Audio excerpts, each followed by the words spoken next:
Hola, ¿cómo les va? Vamos a dedicar el día de hoy a los profetas Jeremías y Ezequiel. Ya la semana pasada vimos Isaías y ahora nos dedicamos a estos dos de los profetas mayores, de los profetas que tienen libros que son extensos y que completan ese primer grupo de profetas mayores. Va a estar después Daniel, que es el cuarto profeta.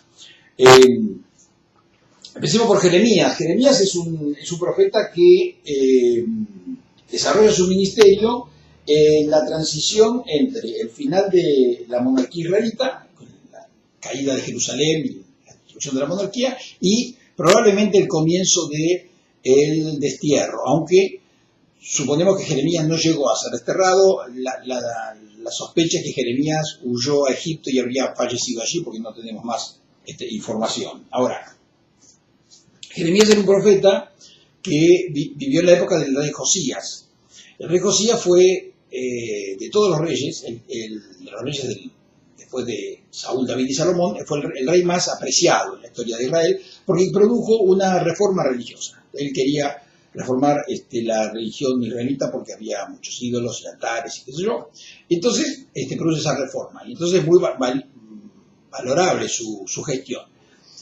Ahora, Jeremías predica en tiempos de Josías y apoya la reforma de Josías. La reforma de Josías terminó como suelen terminar estas cosas. Muere el rey, porque muere en una batalla, y entonces se acaba la reforma y vuelven a lo que vimos en el libro de Reyes, menciona como la idolatría y a volver a instalar esos lugares altos en Judá. De modo que fracasa la reforma de Josías, pues suceden unos reyes bastante malos, y finalmente se ocurre la invasión de los caldeos con la destrucción de Jerusalén, del templo, y la casa de David desaparece porque son llevados al destierro. En ese contexto, Jeremías está permanentemente anunciando que si no cambian de vida, si no cambian de actitud, va a suceder eso que después finalmente sucedió. Es curioso que el profeta Jeremías tiene una especie de secretario, de ayudante, que se llama Baruch. Después Baruch, vamos a tener un libro de Baruch. Pero, digamos, en principio, dentro del libro de Jeremías, Baruch actúa como su amanuense. Creo que como dijimos ya, los profetas no escribían. Pero Jeremías tenía Baruch, que era el que escribía. Y entonces le dictaba. Cada tanto dice el texto que Jeremías le dice escribe tal cosa, y el tipo escribía lo que hoy conocemos como el libro de Jeremías. Obviamente no todo el libro, son porciones, son fragmentos, pero el origen del libro está en ciertos escritos de mano de Baruch, que era el amanuense de Jeremías. Jeremías tiene una característica, que cuando se produce la vocación de Jeremías, el primer capítulo, él argumenta en contra. Siempre los profetas rechazan el llamado a la misión, y argumenta diciendo que es muy joven. Que es muy joven y no puede hacer eso. Que no tiene capacidad, que no tiene condiciones para ejercer la profecía. Y la respuesta de Dios es, bueno, sí, eres joven, pero yo te voy a capacitar. Lo cual es parte del mensaje que después va a desarrollar el libro, ¿no? Un profeta que siempre estuvo con dificultades para llevar adelante la misión, pero siempre encontró la fortaleza en la presencia de Dios y el Espíritu Santo en su vida para llevar adelante esa tarea que tenía que hacer. De modo que ya de entrada se nos plantea esta objeción del profeta y a su vez la respuesta de Dios capacitándolo para hacer lo que él humanamente no podía hacer. Ahora, el libro del profeta Jeremías es un libro que yo digo es un poco difícil de leer, porque es un libro desordenado. Por lo menos así nos suena cuando uno lo lee. Uno empieza a leerlo y se encuentra con que cada porción, a veces dentro de un capítulo, hay distintos géneros, distintos temas, están un poco mezclados. La sensación que da es que es como una cosa desordenada. En realidad hay que leerlo muy detenidamente y estudiarlo en su generalidad para ver el orden que tiene. Pero es un libro que yo no recomendaría empezar a leer la Biblia por Jeremías, porque es un libro difícil. Ahora, tiene cosas maravillosas. El relato de vocación es realmente muy lindo, del capítulo 1. Después están las confesiones de Jeremías, donde él cuenta un poco su experiencia de vida y su angustia por tener que llevar adelante una misión para la cual él siempre pensó que no estaba capacitado. Lo que dice el primer capítulo lo va a repetir sucesivamente. Hay un pasaje muy famoso del capítulo 20, que tengan, mírenlo, del versículo 7 en adelante hasta el 18, donde él realmente dice: yo no quiero hacer esto, no tengo capacidad, ojalá me hubiera muerto antes de tener que enfrentar esta tarea, pero finalmente la encara igual. Son las famosas confesiones, donde él abre su corazón y cuenta de su angustia por lo que tiene que hacer. Jeremías estuvo preso en determinado momento por las mismas cosas que había dicho antes. A un rey se le ocurrió que había que meterlo preso, lo tiraron en un aljibe, los aljibes antiguos eran cavados en la roca, lo tiraban ahí abajo sin agua y lo dejaron ahí para que se muera. Finalmente alguien lo rescata y lo saca, pero sufrió cárcel, sufrió humillación, la verdad que la pasó muy mal Jeremías. Hay un pasaje muy importante para el Nuevo Testamento, que es el capítulo 31. Mírenlo, el 31, del versículo 31 al 34, la parte central de ese pasaje, donde él habla de un nuevo pacto. Él habla de que Dios va a hacer un nuevo pacto con Israel, porque él considera que Israel está caído, está vencido, está ya sin esperanza, pero dice: hay un nuevo pacto que Dios va a hacer con nuestro pueblo. Y ese pacto va a ser, dice Jeremías, en el corazón. Ya no será un libro, ya no será unas tablas de la ley, no será una documentación que hay que guardar, sino que va a estar en el corazón de cada creyente. Y en ese sentido abre las puertas a lo que después va a ser el nuevo pacto en vida de Jesús y en el Nuevo Testamento. De hecho, la palabra Nuevo Testamento se deriva de ese pasaje de Jeremías, que habla de un viejo pacto y un nuevo pacto. O sea, después nosotros vamos a llamar, quizá sin mucha justicia, Antiguo Testamento y Nuevo Testamento. Bueno, con eso tenemos como para entrar al libro de Jeremías. Hay mucho más, pero pueden explorar ahí cosas muy lindas tiene este libro. Como siempre recomiendo yo, lean las introducciones que tengan en la Biblia o las notas que tengan, que los van a orientar sobre otros temas presentes en el libro de Jeremías. Queremos decir algo también sobre Ezequiel.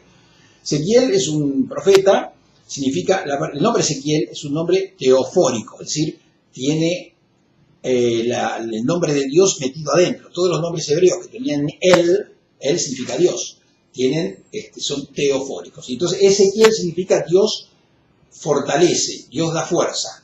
Eso es el sentido del nombre Ezequiel. Ezequiel es un sacerdote, lo dice de entrada en el libro, es sacerdote, y Ezequiel es el único profeta de los que tenemos en la Biblia que íntegramente su vida o su ministerio al menos se desarrolla en el exilio. De entrada el libro dice que Ezequiel es sacerdote, que está predicando o está desarrollando su ministerio en el 5º año de la deportación, o sea, 5 años después de la deportación. Eso a veces depende cómo lo calculemos, pero digamos de qué deportación habla, pero es el año 597, 594, el final del siglo, y dice que está en Kebar. Kebar es una localidad en lo que sería Asiria, o sería el reino de los persas en esa época. Entonces está realmente en el exilio, y es durante el exilio. Todo su ministerio se desarrolla en esa época. ¿Cuál es el tema que más le importa a él? Bueno, como buen sacerdote le interesa reconstruir el templo. Él está tremendamente angustiado, todos, pero él particularmente interesado en el tema del templo. Si no tenemos templo, no podemos hacer sacrificios. Si no podemos hacer sacrificios, estamos en infracción con la ley de Dios. Entonces, Ezequiel está tremendamente preocupado por la falta de templo y la vocación a reconstruir ese templo, que en ese momento, en tiempos de Ezequiel, es algo muy remoto y muy, digamos, utópico. Pensar que un pueblo que está esclavizado, lejos de su tierra, sin dinero, sin capacidad, digamos, de movilizarse, obviamente no tenían ni monarquía, porque no había rey, y no había dinero, y no había nada, iban a volver a su tierra, reconstruir un templo, es realmente algo muy quimérico. Pero él lo profetiza y juega su ministerio con ese tema. Entonces, varias partes de su mensaje tienen que ver con la esperanza de que el Señor nos va a reconstruir y el Señor nos va a volver a llevar a esa tierra. Dicho hoy parece razonable porque conocemos la historia, pero dicho en tiempo de Ezequiel era realmente una osadía decir eso. Nadie probablemente le creía cuando él hablaba. Dirían, es un utópico, tiene ilusiones, imagina un futuro venturoso, pero la verdad es que estamos destruidos. Hay varios pasajes muy famosos en Ezequiel. Está ese muy famoso de la visión del carro, al comienzo, en el capítulo 1, que la gente que tiene mucha imaginación dice que tiene que ver con los platos voladores. Bueno, no tiene que ver con ningún plato volador, es simplemente una visión que los profetas tenían. Todos los profetas tenían ese tipo de visiones y las cuentan, donde él ve una cosa en el cielo muy esplendorosa, con figuras humanas, y tiene que ver básicamente con Dios no se ha olvidado de nosotros. Tiene que ver con la afirmación de que todavía Dios está actuando, Dios no ha muerto, porque ellos podían haber pensado, nuestro Dios murió, ahora hay otros dioses, los dioses de los persas, los dioses de los babilonios, nuestro Dios ya no existe más. No, nuestro Dios vive, produce estas cosas, hace maravillas en el cielo, y eso es la imagen de la visión del carro. Pero hay un texto muy famoso, pero también muy importante, que es el capítulo 37. Si no lo tienen claro, léanlo, búsquenlo, 37, 1 al 11. Cuando cuenta Ezequiel que el espíritu lo lleva a un valle, y ese valle está lleno de huesos secos. Imagínense, para la tradición judía, israelita, los huesos transmiten impureza. El cadáver transmite impureza y los restos humanos transmiten impureza. Por lo tanto, estar en un valle de huesos secos es el peor lugar donde se puede estar. Entonces, es algo que hay que salir espantado de ese lugar. ¿Por qué? Porque transmiten la impureza y nos inhabilitan frente a Dios. Y el Señor le dice, ¿ves estos huesos? Sí, están secos, están muertos. Dice, no, yo los voy a traer a la vida. Entonces, ¿cómo va a traer a la vida huesos secos? Y ahí está el pasaje, léanlo, es bellísimo. Profetiza y él habla y empieza a decir lo que Dios le dice, y los huesos se empiezan a juntar en una imagen muy hermosa, y finalmente dice que es como un gran pueblo que está reconstruido por Dios. Y cuando